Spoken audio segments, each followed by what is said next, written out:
Welcome back to College Heights Huddle. I am David Quintanilla, a baseball reporter for the College Heights Herald, and I am joined with Peyton Reid, sports reporter. That he does. I sport it up. Sporting it up.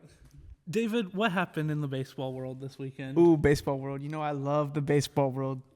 Actually, not that bad of a week. I will not have a crash out for this weekend. Sorry. Apologies to all the fans. The week started with a comeback win against Belmont at Nick Dennis Field. They played earlier this year at First Horizon Park. They come back to play the home game here at Nick Dennis, and they came back from a 4-0 deficit, which was a little alarming after the sixth inning, you know. Mm-hmm. But WKU, they hopped on them left-handed pitchers, going 6 for 16 with 2 walks and 2 hit-by pitches. That propelled their 9-8 comeback win. In the 8th, RBI single by J.P. Acosta and a 2 RBI single by Austin Holler gave him the lead going into the 9th, and Belmont went down in order to end the 9th. So that was impressive. A good way to start the week. Good little midweeky game to get it started, you know. And of course, New Mexico State traveling to Nick Dennis Field this weekend. Mm-hmm. WKU taking that series 2-1, winning the first 2 games and then dropping the last. But it was a good first 2 games for Western. I will say that it looks a lot better than the Liberty series that we had to witness.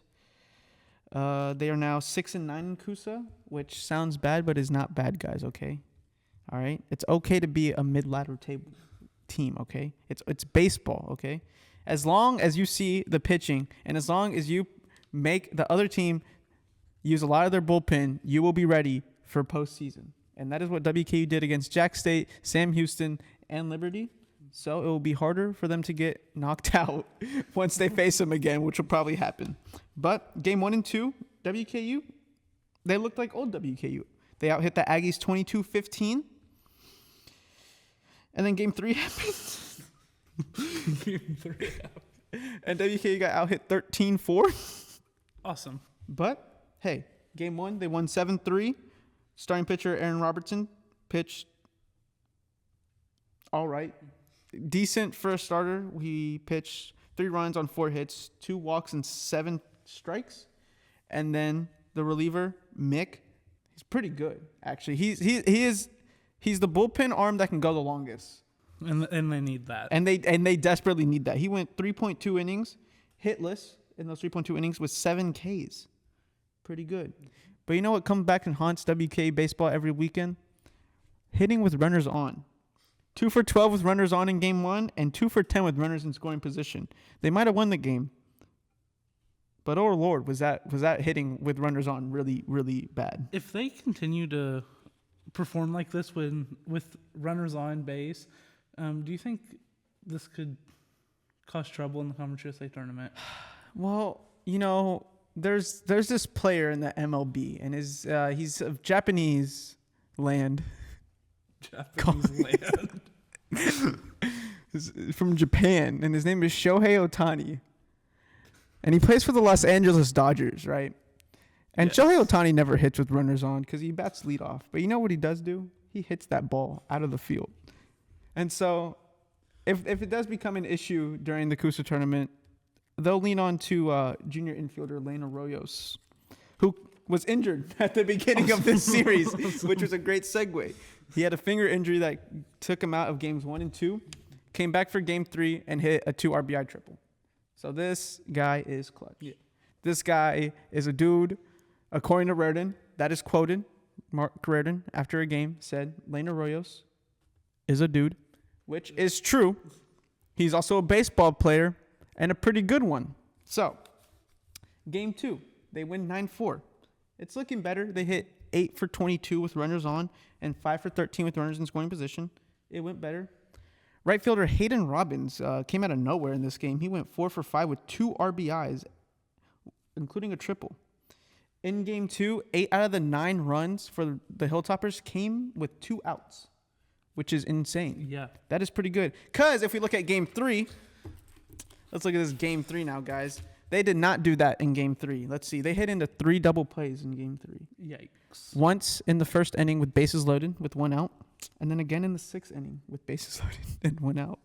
So These are opportunities they should have taken advantage of because they lost 10-7. Hey, but they won the series. They won the series, and that's all you need. That's all you need, man. It's baseball. A lot of series sweeps don't happen. But hey, if you can take 2, As long as you don't get swept, it's okay. But the Aggies did kind of. I mean, I would just say they destroyed the Hilltopper pitching in Game 3. Home run in the first inning. Actually, no, a flyout in the first inning, and then a 2-run home run in the second inning. Mark Reardon said that they just came swinging from the first pitch, literally, and that is what they did. You had the Arroyos 2 RBI triple that made it 5-3, which did bring the Hilltoppers back into the game. But you know what the Aggies did? They came back and they were swinging. No Hilltopper came onto the mound and did not give up a run. Yikes. And they had like 6 pitchers. And so they just kept on giving up runs. It's just free bases, singles. Game 3, a lot of bloopers just in front of the outfielders. It just didn't seem like they were charging towards the ball, so the ball would just fall right in front. And that leads to the pitchers, just losing focus, giving up those hits, those runs. But Hilltoppers make another late push with Manny Alberto's bases clearing double, 3 RBI double, which made it 10-7. But, they don't do anything out of it. In the 9th, they go down in order. So a better weekend for the Hilltoppers, but still not to what we're used to seeing. They will travel to Louisville this week on Tuesday. They beat them earlier this season, so we'll see. Reardon did say, though, that the Louisville game is not that important to him. He said that post-game. He said that while it is a really good in-state clash, it is not that important because they do have Missouri State at Missouri State this weekend, who currently has the highest RPI in Coosa at 15th in the nation. So this is a really good Missouri State team. Missouri State right now is 24-10 and 12-3 in Coosa. They just swept Delaware, which Delaware not good baseball-wise. But we'll see what they can do. So that's it for baseball. How about softball? I feel like recently, if softball has a good weekend, baseball doesn't. And now this week, softball didn't have a great weekend, and baseball had a pretty okay weekend. I watched the first 2 softball games. Yeah, it wasn't a little disappointing. But before we get to the Liberty Series, they beat Lipscomb. There you go. For their 6th straight win, 5-1. And Rylan Smith and Erica Hogue both got to see action in the circle. Erica Hogue, she earned her 15th win, struck out 3 batters. But, of course, the offense wasted no time to get on the scoreboard. In the first inning, Katie Murphy hit a 2 RBI single, which opened up the scoring, and Lipscomb was never able to recover. WKU just found the softball and put it into play. And head coach Amy Tudor, after the game, she really likes how her offense is doing. She said they came out on fire, which is something that they consistently seem to do. But a good non-conference midweek game, winning 5-1, and then this weekend they lost the series 2-1. Erica Hogue and Rylan Smith are the only 2 pitchers. Maddie Wood seemingly is out with an injury, but they had 5 strikeouts in the 3 games. All came from Rylan Smith in Game 2. There you go. Erica Hogue could not seem to strike out the Liberty hitters, which is okay.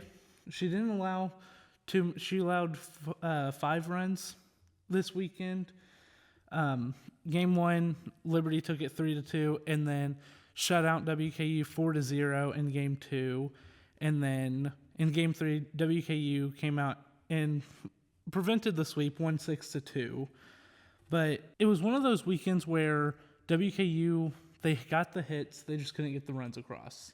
They couldn't get the runs across because they don't know what base running was this weekend. This is true. I do want to there was one incident that really wasn't great in Game 1. Katie Murphy was on second base. They had everything going in their favor. They were down 3-1 at the top of the 6th.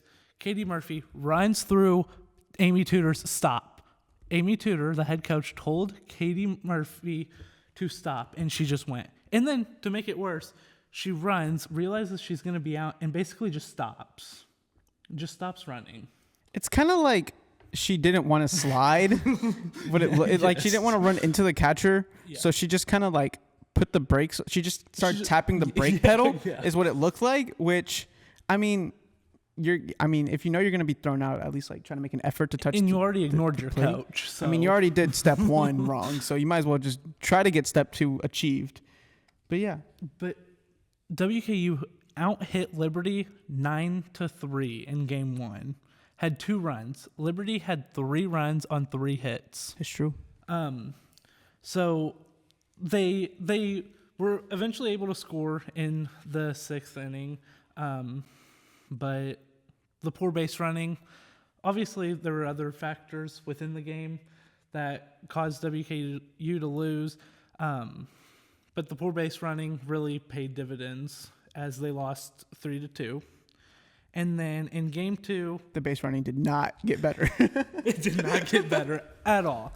But it's okay because they were able to figure something out in game 3. 3 hits from Liberty. They were able to win 4-0. There you go. Ryland Smith, she started in the circle and through the entire game, which Erica Hogue threw the entire game Friday.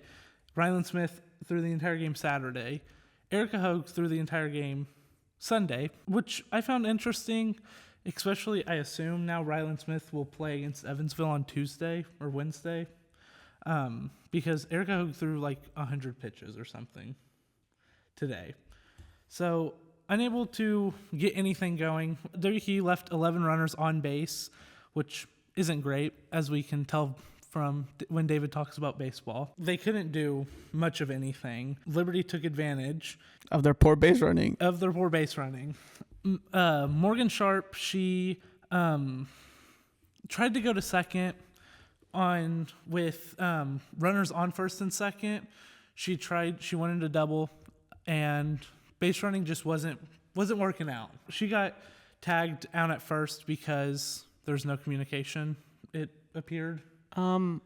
It looked like Amy Tudor stopped the lead runner at third, which did not seem like the plan going at first. But since the ball hit off the wall so hard, the right fielder for Liberty got the ball a lot quicker than everyone else thought.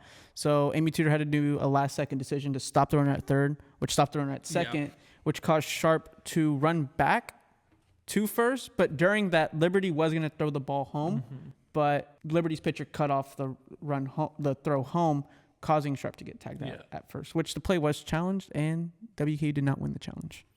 But yeah, another poor decision making. Obviously, you can't do much. You have a good hit, and ultimately you hit it a little too hard.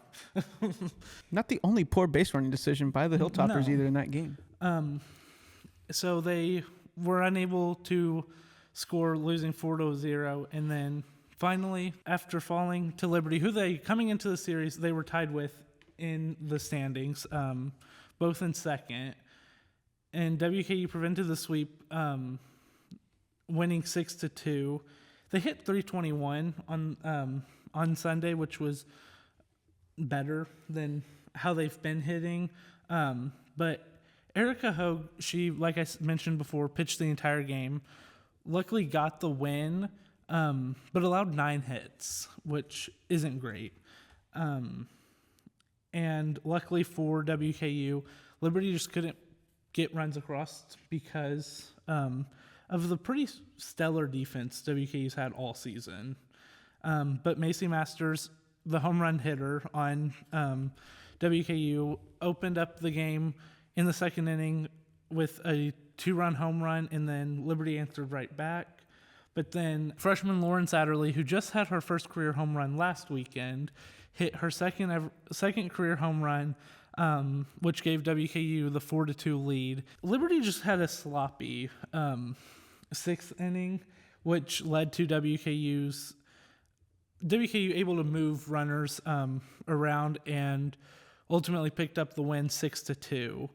And now they have to take on Evansville. They are back in Bowling Green, which I've learned WKU softball cannot win on the road. That is just a fact, which is a little scary considering the fact that the Conference USA tournament is in Delaware, somewhere they haven't gone and they won't go until then. WKU's 20-1 at home, 5-7 on the road. As long as people come to the WKU softball complex, it appears WKU can win, which is always nice to be able to win at home. But you also have to be able to win both places, on the road and at home. So they have to figure something out. But UTEP comes next weekend to WKU, and with the series, WKU's now 29-10, third in Conference USA with a 12-6 conference record. So, and this is arguably one of the best teams WKU softball has had. This weekend, Lawrence Adderley's home run on Sunday tied the program record for most home runs in a season. So they have power, and as long as they can back that up with and figure out whatever happened on the base paths this weekend, I think it could be a very successful season. There you go. And that is all for WKU Baseball and Softball today. Hello, everyone. Welcome to this week's edition of the College Heights Herald. I'm Assistant Sports Editor Michael Givner, and I'm joined by my lovely sports editor, Austin Rice. I'm here too. We're talking NBA today. We're only making good takes. Only good takes. And I'm over here on the producer cam. This is the only good take segment. The good take cam is this one, and then the bad takes cam is that one. The good take cam is the one with Givner on it? Yeah, us I too. have nothing hey, but good I got takes. my trust in Givner today. Listen, Givner's all going I'm to put say some is, good like takes I on said, it. if you want to hear my good takes, look at the NFL segment at the beginning of the season when I said that the Broncos floor was 10-6, and everybody looked at me crazy, and then they lost 3 games of the season. That's all I'm saying. Evidence of your other good takes is like content available. They're hard to find, but when you dig them and find them, they're good takes. That's what that means. Listen, all I'm saying is all of the predictions I made about the NBA last year were really good. I remember saying during the playoffs last year, not worried about the Celtics. I am worried about the Pacers, and the Knicks lost, or won against the Celtics, lost against the Pacers. That is kind of crazy. Interesting. Interesting. You know who I'm worried about? The Magic. New sentence dropped. That's the first time anyone said that since Shaq was on the team. That the Pistons could lose to the Magic if all their players were like Dead? Yeah, if all their players died, then Something the Magic like that. might win in 7 games. Let's start with the East. It's a little more cut and dry in the East. East, you have Detroit at the 1, Boston at the 2, New York at the 3, Cleveland at the 4. So starting off with the Pistons, and I mean they have had a turnaround season. Like last year, obviously, you go from 17 games to making the playoffs, or like 17 wins. That's absolutely insane. Turnaround for them. I am Kate Cunningham, just a bucket getter. Like, he's so fun to watch. MVP candidate, I've heard. Yeah. I wouldn't go that far, but he's good. I think he's a candidate. He's not like. I don't think he's a finalist, but No, he shouldn't be like top 3. He should be like top 5 though. Like no, he maybe number 4. the catamount or the catalyst of the Pistons season is because of Cunningham, and he's been really good. Hence why the Pistons are the 1 seed, which is not something I would have thought possible at the beginning of the season. You tell someone that 2 years ago, and they're probably just gonna.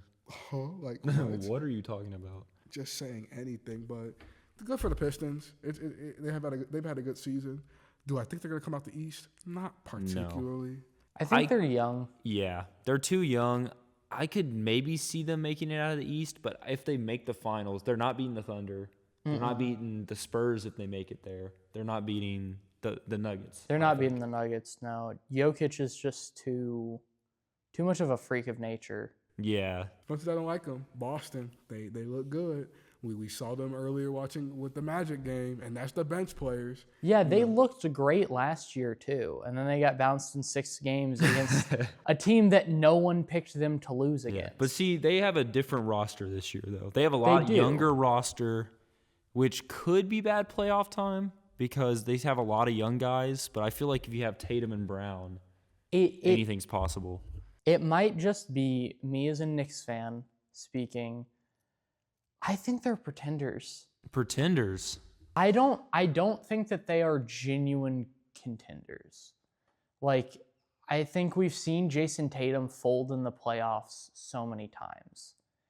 We saw him like lose against Demon Time Curry in 2022 when it was Curry and Jordan Poole. Like, Yeah. who else was on that team? Klay Thompson was still good, but I mean, Yeah. outside of him, you had Draymond Green was fine. Jordan Poole played out of his mind though a few games in that series. He had that half court. I just can't get over the fact that you called the Boston Celtics pretenders. I think they're pretenders. They're not pretenders. I think Jaylen Brown is I think you really could say there's good. another team that's better than in Jaylen the Brown East, is having but they're probably his contenders. best career as a Boston Celtic right now.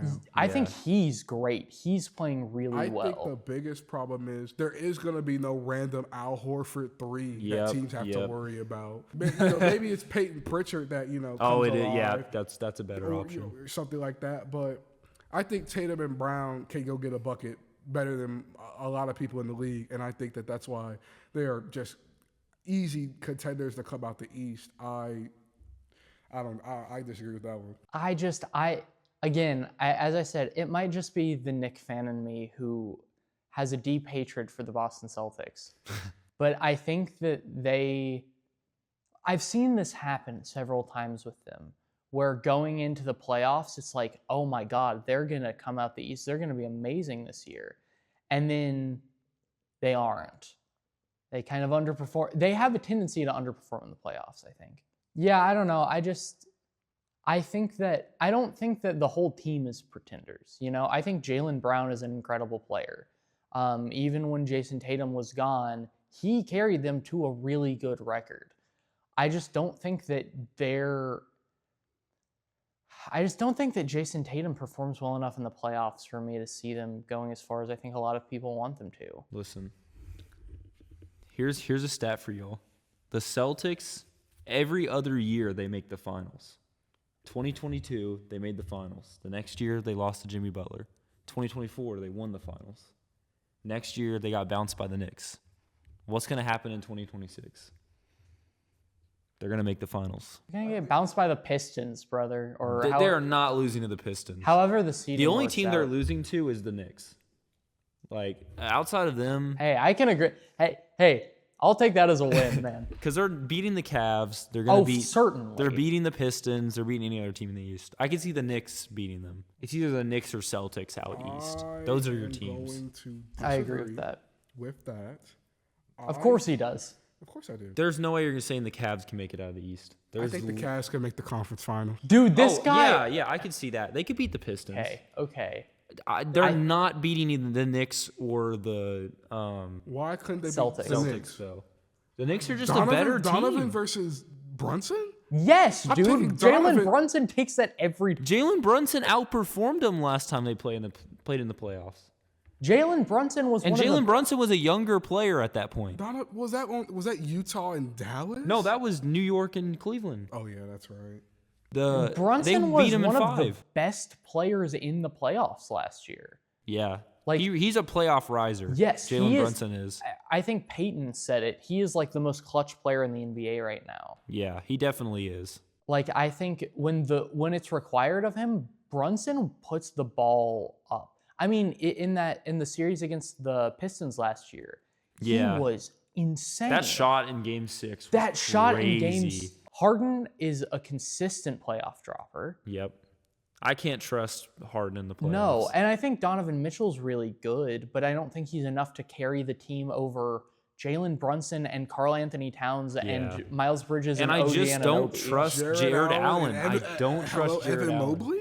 I don't trust them in the playoffs either, No. if I'm going to be honest. I need to see it before I believe. I've been given no reason to trust them in the playoff. Listen, they were injured last year. I get it. But, like, they have never shown that they reach another level in the playoffs. And the Cavs have underperformed this year. yeah, like I would say so, too. They were a surprise good team last year, Mm-hmm. and it was kind of expected that they would only get better because of injuries that plagued them last year. Now, And they I think if haven't. they had Harden at the beginning of the season, I think they could have been, like, the 2 seed right now. But I still would be like, I don't think they're better. Yeah, I think no. 51 wins is underperforming. For where they were at last year, Yeah. 4 seed? They're the 4 seed. They're going think from they the first seed to the fourth seed. That can't be like. For the Cavs, they have, like I said, they have a floor of getting bounced in the first round by the Raptors, and they have a ceiling of, I think they could make it to the finals, but they have a ceiling as high as the conference finals, and it depends on the play of Donovan Mitchell and James Harden. Let's talk Knicks a little bit. Yeah. I think Austin said it earlier, but I'll say it again. I think that the Knicks are one of two contenders to make it out of the East. I think personally that the Knicks are stronger just because of how much Brunson was a playoff riser last year. And like the Knicks have only gotten better since last year. We are a better team, more depth to our lineup than we were last year. I think they're a stronger contender than the Celtics. But I think they have a better coach too. Maybe I'm in the minority of that. No, I don't like, disagree. I think they have a better coach for what this team needs. I think Tibbs is a better coach, like historically. But I think Mike Brown works better for this team. I love Mike Brown. I think he's a great coach. But y'all heard what I was saying earlier about the Tibbs Knicks. is not good for this team No, because the he was Knicks bad. don't need to like play the minutes that they need like for every season. They can rest and still win the same amount of games. He was really bad for the team when it was like RJ Barrett and Emmanuel Quickley. Like he wouldn't play Emmanuel Quickley, who's a really good He's a young baller. player. He's a baller. He deserved more minutes when he was on that. He would have been Knicks team. great off the bench for you all this year. Like, holy. When he played off the bench for us, he got 20 points multiple games. Yeah. And He just doesn't play young guys. Tibbs at wouldn't all. play him. It pissed me off. I'm glad that we fired him. I'm glad we have Mike Brown because I think Mike Brown is, as Austin said, better for the team as it is. Yeah. Do I think that we could have gotten a better coach? 100%. Absolutely. Like Absolutely. So that means that Atlanta is going to play them in the first round. I think that goes 7 games. I was saying that earlier. The Hawks are going to take the Knicks to 7. Atlanta has looked good. Not the best, but they have looked solid. And Listen, are they going to win a game? Like, they won like 10 straight games. The problem little bit is, ago. here's the problem with that series going to 7 games. They're going to have to win in the Garden. difficult to do. And in the clutch, Brunson's just too much, especially at home. Especially at home, man. Like, oh my god. I think the Hawks will push 7 games. They've been kind of a weird team this year, especially after losing Trae Young. But I think they're Worst trade of the season. Did you say the worst trade of the season? For the Wizards? Yes. Okay. You would think that, Trae Young isn't a bad player, and I feel like, I don't know. I just never liked that trade. I just couldn't imagine Trae Young waking up and going, hey, his agent calling him, telling him he got traded out of Atlanta. He's like, yay, where am I going? And it's like the Washington Wizards. It's like, but for Atlanta to go into the Garden and have to steal some games, that's going to be a lot. It's going to require a lot of breakdown on the Knicks part, I think. We're going to need some Indiana Pacers magic from last season for Yeah. them to get that done. It is going to require Karl Anthony Towns to forget how to play basketball. On occasion, that does happen. That does happen sometimes. In all honesty, the Knicks could win the championship. I think so too. I think you only have 2 title contenders in the East. Yeah, and I think it's the Knicks and the Celtics, and I gotta say the Knicks. It would be wrong for me to not, I think. I think the Cavs could surprise people. We're going to go around really quick. Everyone say your conference finals matchup for the East. I'm going to start. I'm going to say it's going to be the Knicks versus the Cavs. Cavs and Celtics. I think it's Knicks and Cavs then. Yeah. That's a good take, Malone. Thank because you. I also said the same thing. I think Knicks and 7 though is my take on that. So y'all Knicks in are 6. like backing up here. Y'all just said that the Cavs are not contenders, but you think that the Cavs are going to take the Knicks in the conference finals to 7. Well, they're not contenders because they're not going to beat anyone from the West. Yeah. I think the Knicks could beat someone from the West. I don't think the Cavs could, though. You think that of the West title contenders, which we all know who the 3 are that we're thinking of, you think that they could beat one of those 3 in a 7-game series? I could in the see finals? them beating the Spurs. They were pretty good against the Spurs in the regular season. Well, we better get to the West then, because I have my take on the Spurs. Uh-oh. Number 1 seed, still the Thunder, correct? I hate the Thunder so much. They're so Despise good, them. but oh my The gosh, I hate SGA them. whistle is disgusting. They're a great Another team. UK alum. SGA, yeah, I liked him in Kentucky. I don't like him now, but he's a great I still player. like him. He's probably gonna win MVP this year. He Thunder shouldn't. are a great He shouldn't. team. He should not Jokic should win MVP. MVP. You average a 30-point triple-double. That is MVP numbers. I thought SGA should have won it last year, Thought that. I still think that Jokic should win it again this year, though. He's clearly the MVP of his team. The Nuggets would be nowhere without Jokic. All right, let's go and talk about the Spurs real quick. Because we don't got to talk about the Thunder. I'm going to talk about Wembanyama real quick. I was on the phone with my dad when they had the wild overtime game against the Nuggets, and my dad was comparing Wemby to LeBron and talking about how Wemby would be the next LeBron. LeBron is a one-on-one talent. This man is 102 years old, and he's still putting up 30-point double-doubles. I said this before, and we'll get to this later. He will win them a first-round series by himself or take a team to 7 games. That's my belief on LeBron. He's that good still. Without Luka, without Austin Reeves, they're in trouble, and I don't think they get out the first round. But depending on the matchup, the Lakers could get out, could make it a 7-game series. Yeah. In terms of Wembanyama, he's good. But when you're 7'97", I would assume you would be good. I see highlights of him postering people and getting these dunks. It's like, if I was that tall, I could dunk the ball. He doesn't even have to jump the dunk. Like, come on now. I'm not diminishing his talent. But, like, when all you have to do is this and you can make a defender not shoot the ball, it's kind of overpowered. He's a freak of nature, man. Of course he he's looks a freak like of an nature. alien. He's 52'7". Of course he is. Listen, the Spurs are good.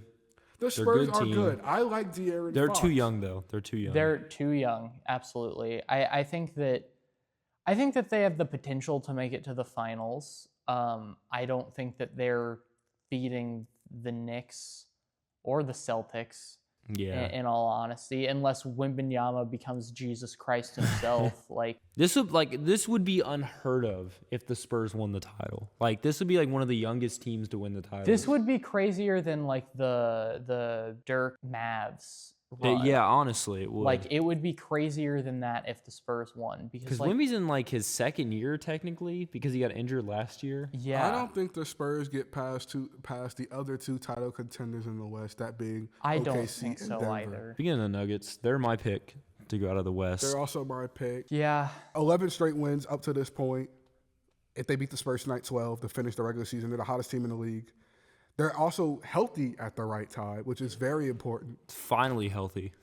oh my God, and it felt like for a lot of the season they were struggling, especially Yeah. after Jokic came back from his injury, like to really find their footing as a team. They found the chemistry now. They found the chemistry though, and they're playing really, really well. Jokic, he's playing like a top 10 player of all time again. The Nuggets have 2 questions entering the playoffs. And the first one is on David Edelman. I don't like him as a coach. He was good I last miss year. Mike Malone. And I'm happy. I'm like really excited to see what he does at UNC. Even though I don't like UNC, it's cool to see Mike Malone have a job now. You miss Mike Malone? Yes! He lost the won them a locker. chip. He lost the locker room He won them a chip. 3 years ago. I don't believe that he lost the locker room stuff. He won them a chip. David Edelman has not proven anything to me because this man does not know how to do rotation. The Nuggets' first question is, what are they going to do? Well, how's their rotation going to look? Their non-Jokic minutes, they need to figure it out. Because when Jokic is off the floor, they are a play-in team at best. Jamal Murray is good. I know he's going to be a playoff riser. Jamal Murray's he's a very my good favorite player player in the league. Jamal Murray is so good. And he can go get you 25 a night. He averages 25 on the season. He's an all-star for a reason. But when you have Valanciunas has proven me wrong a little bit entering this last stretch of the season. He looked really good in their game against the Thunder. I know it's against the backups, but I saw him hit a 3. I said, you need to do that in the playoffs, Valanciunas. You need to go get yourself a bucket. Like, don't just stand there, Get yourself a bucket, get yourself some blocks, be a perimeter threat. But what are the Nuggets going to do with Jokic off of the floor? And then the second question is, and this is the question that I think is the most important, is the defense. The Nuggets are one of the best offensive teams in the league. Murray and Jokic pick and roll, the magnet ball from them two, their duo ball is insane. It just is. They're one of the best duos in the NBA. They have insane chemistry. They're one of the best duos in the NBA. The ability to go around screens and throw lobs to Christian Brown or Aaron Gordon or Peyton Watson, it's just unmatched. But my question is, what are y'all going to do defensively? Y'all played really good defense in that overtime thriller against the Spurs. Aaron Gordon, just phenomenal defense in that game. But one of the reasons y'all lost to OKC last year and the Wolves the year before that is because the defense was horrible. The They defense had no was depth, atrocious. too. I like that, they got Bruce Brown back. I would have liked if they got Westbrook. I would like them getting Westbrook back for this playoff run. At least have like a locker room guy. Westbrook he's not going to get you 20 a night. But you know what Not Westbrook's going to do? He's going to bring the definitely intensity. not. He's going to bring you energy on defense, another ball handler. That's what the Nuggets need. He brings the mindset of a champion, even if he doesn't always play like one. I like Strother, I do. But I want a ball handler with vet experience. Westbrook's been in the playoffs plenty of times in his career. Maybe he hasn't gotten that far, but he knows how to, instill in a locker room. He has that veteran experience so he could help out Strother, give tips to Murray and stuff like that. If the Nuggets want to make it to the finals and even win a chip, they need their offense to be clicking, which I don't think that they won't. It's the defense that I'm worried about. We already talked about the Lakers, unless we got some more thoughts. LeBron, please go back to like 2018, just one more time. That's the next thing we're going to talk about is the Lakers. It's the LA Fitness lineup plus LeBron is what they're starting. The lineup. roster's so bad. No, This that's is 2018 this is your Cavs high all school over again. intramural team Yeah. and LeBron James. Man, the Lakers are looking bad. It's looking right bad. now. Like they had all the momentum. They still weren't contenders, but they had all the momentum. I think if they kept playing like they were and LeBron did his playoffs thing, I think they could have been contenders. they weren't beating the Thunder. There's no Probably way. not, but I wouldn't even put them against beating the Nuggets if I'm being honest. They weren't going to beat any of the top 3 teams. In my when opinion. LeBron, I just They could maybe beat the Spurs. when LeBron maybe. works his magic, I just will rule nothing out. But LeBron can't work his magic being the age that he is and without Luka or a Reeves. He's got no one out there.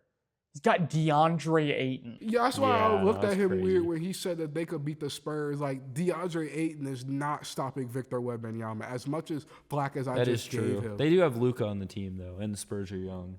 If Lakers were without injury right now, I could see them doing really, really well in this playoffs. They would be a second round exit. Yeah, they Luka would. is I will never forget the year that Luka led the Mavs to a finals appearance. Yeah, no one was expecting Almost that. single-handedly.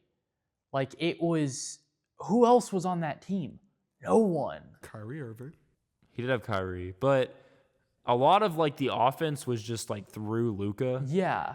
He was throwing lobs to everybody. He was setting up the offense. I think it's making some crazy shots. one of the beautiful things about the playoffs is that you see these teams come out of nowhere and kind of even if they had a whatever regular season, they have an insane playoffs run. Yeah. And I could have seen the Lakers doing that, but without Austin Reeves and more importantly, without Luka Doncic, they have no one to support LeBron.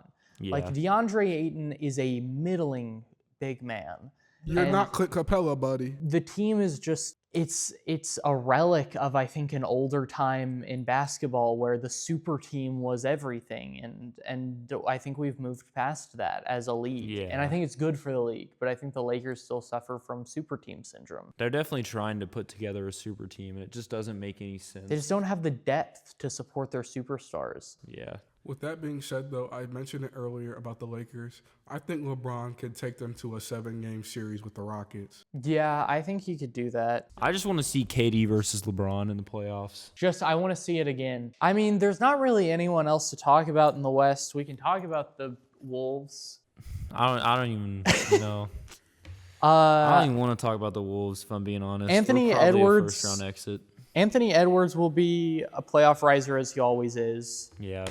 If we play the Nuggets, we're not going to beat them. If we play the Lakers, we're beating the Lakers. Oh, yeah. What is DeAndre Ayton doing against Rudy Gobert? Timberwolves definitely aren't making it past the second round, though. There's no way of making it. No, I think they're pretty definitively a second We need round to get exit. Giannis in the offseason, Oh my gosh.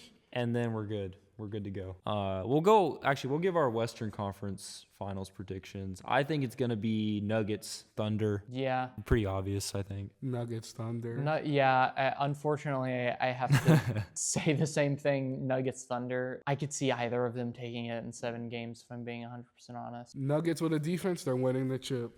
Yeah, they're my pick to make it out of the West. The Nuggets is who they're who I want to make it out of the West. I don't know if Yeah. I know that Jokic can put it together. I'm just worried that the rest of the Nuggets can't. Yeah. Tim Hardaway, Moneyball will save us. Tim Hardaway Jr. will save us. First time it's been said. Yeah. First time I've New ever said sentence that. unlocked. So this my prediction was before the season was Nuggets versus Knicks. That was my prediction before the season. I think that was mine too. Was it really? I think mine was either Nuggets Knicks or Thunder Knicks. Those are both solid predictions. I do think Nuggets will win it though in 6 games. They're going to get their second title. Jokic is going to cement his legacy. I just couldn't imagine a life where Jamal Murray has 2 NBA championship rings. Jokic has a second NBA championship, 3 MVPs, should be a 4th. Dude, Jalen Brunson facing off against Jokic in the finals. Oh my gosh. That would be a beautiful series. That'd be so good. I don't know. I could see it going either way if I'm being 100% honest. I want the Knicks to win, obviously. I would love to see them pick up a championship in my lifetime, the first time since the 1970s. Like the last time we were really contenders was the one season Michael Jordan was gone.